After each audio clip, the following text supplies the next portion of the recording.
Құрметті қазақ елі, ассалаумағалейкум, ағайын амансыздар ма? Достар, міне Шерзат бауырымыздың қазасына байланысты сот басталды.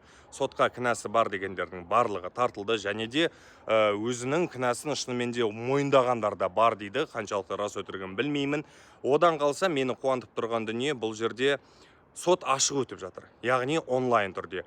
Еліміздің кез келген азаматы бұл сотты тікелей эфирден көруге мүмкіндік алып отыр. Бұл деген керемет, себебі қазақ халқы шынымен де ол жерде не жағдай болды, не үшін бұндай дүниеге ол отбасы душар болды, соның бәріне көз жеткізетін уақыт келді. Неге десеңіздер, өз кезінде бұл Шерзаттың өлімі шынымен де бір үлкен резонанс тудырды елімізде. Біреулер былай десе, екіншісі былай деп жатты. Жалпы бұл дүниенің ішіне мына шетелде отырған кухонный оппозиционерлер, яғни провокаторлар да араласып кетті.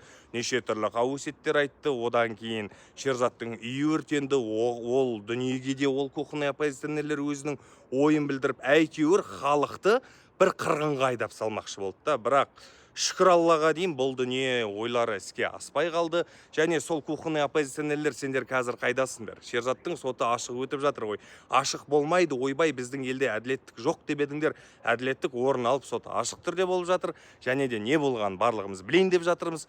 Кухонный оппозиционерлер, неге үндемейсіңдер? Мен сендерге талай айттым ғой, халық, қазақ халқы, сендер ойлағандай ақымақ емес. Аман болайық, ағайын.